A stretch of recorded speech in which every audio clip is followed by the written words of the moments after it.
Son, Jesus Christ. To the gathering of all time and all things that you have done. It's so much greater than we could possibly fathom. The depth of your love for us and all that you have done for us is amazing. I pray that we will, in all of our hearts and all of our minds and the depth of who we are, seek to serve you and to honor you. Lord, just be with us in a very real and very powerful way today. In Christ I pray. Amen. I invite you to turn to Leviticus chapter 17. Leviticus chapter 17. We're looking at one verse in particular. The title of the sermon today is The Blood of Christ is Life from Death. The blood of Christ is life from death. You know, we sing about the blood of Christ a lot, don't we? And we think about some of the songs that we sing. Nothing but the blood. There is a fountain filled with blood drawn from Emmanuel's veins. There is power in the blood. The blood will never lose its power. And we go on and on and on. Well, we sing a lot of these songs, but I wonder if we don't sometimes lose the significance as we sing about the blood of Christ. We're singing about something that happened in a time frame that doesn't really match up with what we do and what we're comfortable with. I mean, think about today. If we were to start bringing sacrifices and sacrificing animals and doing all the things that they did in the Old Testament, PETA would be all over us, wouldn't it? People for the ethical treatment of animals. Greenpeace. I mean, we wouldn't be able to move in this town. We'd be so flogged with people coming on. And rightly so. Because today it's a lot different than what it was in the day of Moses and Israel, as God is reaching down to them and showing them, giving them the direction of how to give sacrifices and the significance of all that together. God begins to set the stage for Christ specifically as he is to come, as he begins to lay out the sacrificial system. And all this together, in Leviticus chapters 16 and 17, we see the atonement of sin. And I'm going to get into atonement here after a while and really kind of extrapolate on that somewhat. But the forgiveness of sin, what draws us back to God through the process of sacrifice, particularly as we look forward to the cross from the Old Testament standpoint. Today, as we look back to the cross, that is significant as we look at the sacrificial system that God has designed for us. It's difficult for us, the world, to understand what all God was doing with the sacrifices and how he was setting the stage for what was to come. And it is because it's a lot different. It was, almost 2,500 years ago. A whole different culture was going on then. It was strange. It was different. Christ hadn't come yet, so all things were leading up to that point. All this together, God is in a process of separating Israel, putting them different from the rest of the world in a staged process so that through Israel, through his desires to come, his will will be accomplished, and we can live with God forever and ever. Now, whether we agree with what all God did or not, God is God, and God is able. And God is the one who designed the whole system leading up to the point of Christ. So as we look at it from that standpoint, we've got to understand that we need to agree with God because he's got it all figured out. Let's look at some of this together as we look at particularly verse 11, chapter 17 of Leviticus, verse 11. For the life of the flesh is in the blood, and I have given it to you upon the altar to make atonement for your souls. For it is in the blood that makes atonement for the soul.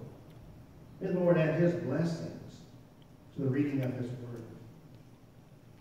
As we begin by looking at the fact that life and death are very serious to God.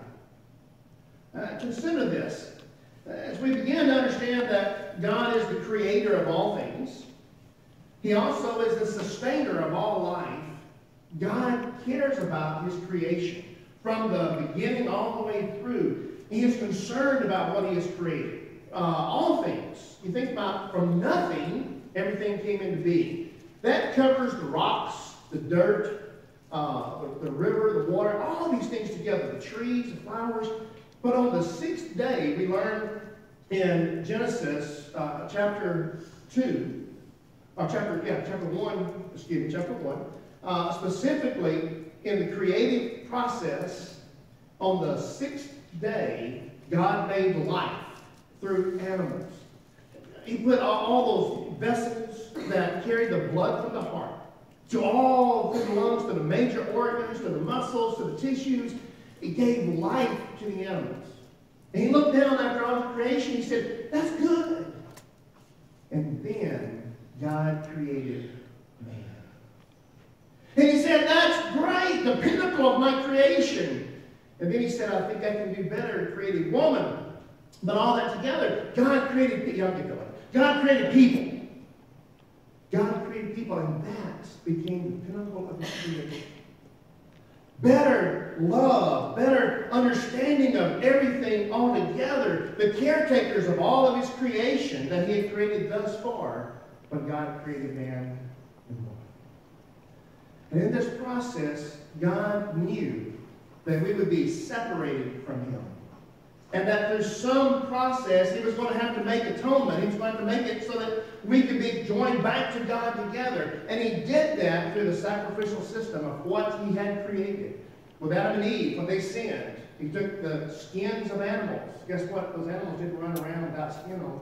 God had to take their life. Innocents had to spill their blood in order to take the skin to put on Adam and Eve. And that begins the process all the way through. But God, in all of his creation, as much as he loves his creation, loves us more. And he did what was necessary in order for us to be able to live with him forever and ever. That's kind of amazing how much he loves us. Mm-hmm. Because with our humanity, our sinfulness, we would never be able to come into the presence of God's glory unless God made a way for us to be able to do that. In and of ourselves, we could not approach God. His holiness is so much, it's so holy. It's so perfect. We could not approach God. And the process of all the creative activity and all that God cares about, his activity, we find that Jesus, on the Sermon on the Mount, Matthew chapter 6, specifically verses 28 and 29, had this to say about his creation. He said, why worry about your clothing? Look at the lilies of the field and how they grow. They don't make their own clothing. And yet Solomon in all of his glory was not dressed as beautifully as they are. God took care of even making beauty in something like a lily, a flower. And if you've got flowers in your house, or if you go out and look in the fields around us and you see everything starting to bud out already and burst out, how can we deny that there's a God? How can we deny that there's a God who cares about creation and is bringing things back to life? Mm-hmm. And all of this, Jesus said, in all of this, God cares, but you're more special. Don't worry about your clothes. Don't worry about your looks. Don't worry about all these other things. Concentrate on being obedient to the Father. He'll take care of you. And see that you're taken care of. Totally. If God cares about the flowers in this way that he described, how much more do you think he cares about us who are living and breathing and conscious of thought? He cares enough that he made a way that we could connect with him. Make a way that we could bridge the gap that sin has created between us and between God. How is that possible? Through the blood of the life in the body. Through the blood that is the life of the body, God made a way. Think about this for a moment. God sees blood. When you see this right here, sees blood as the life force. As long as the heart is pumping blood through the body, there's life. When we can get to all kinds of philosophical discussions about whether the person is brain dead, has no brain activity, if they're dead, even though the blood is pumping through or not, we can get in all kinds of philosophical issues. But from a biblical standpoint, if blood is in the life and it's pumping through, there is life. There's life going on. it sees. And that's what he has captivated here and what he's expressing out, the essence of what life is. God helped Israel separate from the world around them. The world around them, every culture around Israel had sacrifices going on. But one of the huge differences in their sacrifices, they saw life, they saw death, and the sacrifice in the middle of it, God separated that out by saying, it's the blood that makes a difference. Because when the blood leaves, then life has left. It's the blood that makes the difference. That's what I'm going to use. Why did he choose the blood, the life force of my help? We don't know. God did. And what we do know, that God is setting the stage for the Savior to come. In this process, as we look all the way through, we think that this is perhaps inhumane. Killing innocent animals, that's just inhumane. But God has a purpose, and he has a plan. And I am, for one, very thankful that we don't have to do that again. Mm-hmm. As the priest, where the people would bring the animals to the priest, he was involved in doing all the killing and spreading the blood and all that. I don't mind. I go hunting. I don't mind getting involved with animal stuff. I don't want to do it as a business. I'm glad we don't have to go through that process anymore. I'm just being totally honest with you in that. But all that sacrifice was done so that the payment for our sins. And this is part of the process that begins to get very particular. Why did God have to establish the process of blood sacrifice in the first place? It's because we, in our humanity, have failed God. But God loved us so much that he made a way possible for us to come into his presence. And the significance of that is an innocent animal had to die in that process. God is creator. He's the sustainer of life. He understands the significance of what he's created, and he was willing to say, this in which I have created will shed its blood so that you can have forgiveness of your sins. Never should we take sin lightly. How many times in our life, maybe we haven't verbally said this, but how many times in our life have we, by our actions, said, I know this is sin. I'll ask forgiveness later. I don't want to show hands, but you get the picture of where I'm coming from. Oftentimes we take sin lightly. God never does. Innocent blood has always been shed so that sin can be forgiven. God takes sin very seriously. From the little white lie all the way up, God takes sin seriously. In this process, Jesus became that sacrificial lamb. Jesus was working up to the point where the sacrifice was going to be made once and for all perfectly. God was initiating in Leviticus the annual requirement for atonement, the annual requirement that the sacrifices would be given. Every year, Israel would have to gather back together and give sacrifices so that the forgiveness of the sins could be done. And God would bless Israel again and press on. Every year they had to go through this process. The blood draining out of Christ on the cross, the innocence of all things, was once and for all sufficient. And that is where we really, I think, sometimes lose some of the value of what Christ really did. For when Christ came down and he gave his life and blood drained from him, he made atonement for our sins. And I said earlier we would get to the point of what atonement really is. Atonement is the act by which God and man are brought together in personal relationship. To be brought together would understand that at some point there was a separation. When you're born in innocence. Until the point where you begin to realize and understand that you are doing things that are opposite of what God has said, or not accomplishing what God has said to do. Sin, opposite of God. Until the point where you recognize that you are in disobedience to God, you are covered by the innocence through Jesus Christ, His grace. When we begin to realize what sin is. And don't get me wrong, we don't have to know the full extent of it. I mean, we're adults and we're still trying to figure out all this, right? As a child, in the understanding they have, when God makes it known what sin is, to the point where they know the difference between right and wrong. They need salvation because they have become separated from God. You who know Christ today were once dead in your trespasses. You were walking through this world dead. Dead people walking. You were separated from God because of sin. The blood of Jesus was given to make atonement, to be able to bridge that gap, to draw us back together so that we can have a viable relationship with God. That is significant. That's how much God loves us. Even though in all of His creation He loves, He did what was necessary so that we could live with Him forever and ever. That's pretty powerful, isn't it? Mm-hmm. As we began to really understand the depth of this, we began to understand that because God decreed it this way, blood must be shed for the atonement of sin. That's God's rule, not ours.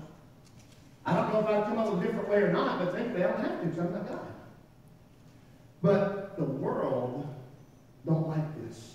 In fact, the world has a hard time understanding the issue of God in the Old Testament, how He did things all the way through. Why? Because they don't want to let go and let God be God. They have all their mindsets and all these different things going on, and it's just throwing all kind of kinks into what God has established. And that's one of the reasons why we have so many different religions out there today, so many different ways to get to heaven, because the world don't want to give in and trust God by faith. And that's a difficult place to be. Anytime we think we're bigger than God, we know better than God, then we've got some grave issues going. But look around the world today, and that's where we are. It's kind of sad in a whole aspect. To try to call God out for animal cruelty, I mean, that's where the world is. And that's where we're having so much issue. We don't know everything. We don't know everything this side of heaven. We'll never know everything this side of heaven.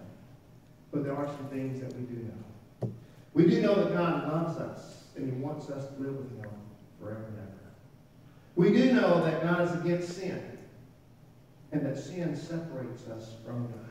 We do know that sin must be atoned for before we can join back into fellowship with God and enter into His holiness. And we do know that God, as creator and sustainer of all things, is perfectly within His right to demand what He desires to bridge the gap and to cover sin. That's who God is. That's His ability. That's His right to do so. Today, we have a responsibility. Our responsibility is to accept what God has done through Christ. And by faith, reach out. You see, even in the Old Testament, God did things through blood sacrifice, but it was still based upon the faith of the people. Would they obey from their heart? Just because God ordained this is the way it's going to be, we find as we get back later into the Old Testament, specifically around Malachi time frame, they were doing everything that God said. They were laying out all the sacrifices because He was robbing me. Robbing me of tithes and offerings, but more so robbing me from the heart, because you're just doing this by action, by routine repetition. And it's not from the heart of faith. You see, faith has been required all along. Faith that God has established what He has established in the way and the process that He's done it. Faith to accept what God has done. And faith to say, I'm a sinner before God. I believe that Jesus Christ, God's perfect and holy sacrifice, once and for all, as the writer of Hebrews would say, once and for all, has accomplished what is needed so that I can have an atonement for my sins and I can come to God's presence. Folks, that's what the world is missing.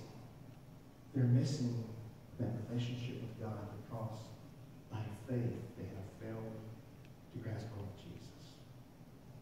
If you know Jesus as your Savior today, you have a responsibility to be out into the world, sharing the hope and love of Jesus Christ. The hope and love of being in connection with God forever and ever through the atonement of sin. There's one way to get to heaven. That's God's way. That one way is through Christ. We can't bring sacrifices of animals today and connect with God. It's impossible. Jesus did it. He did it perfectly for all time. Only through Christ we can be out in the world sharing Him. Today, do you know Christ? Have you connected with God through faith in Jesus Christ? The sacrifice once and for all. If not, today is your opportunity. Come to know the salvation, the saving grace that God has in store for you through Christ. To have that for all time will change your life. Do you have that? If not, the invitation, come. If you know Christ as your Savior, are you living it? Especially in the world today. Are you sharing God's hope with those you come in contact with? If not, the altar is open. Come, commit. Be obedient to God in all things. Whatever God's laid upon your heart, would you come? This is your opportunity. Let's pray. Father, I thank you for who you are. I thank you for the love that you have for us.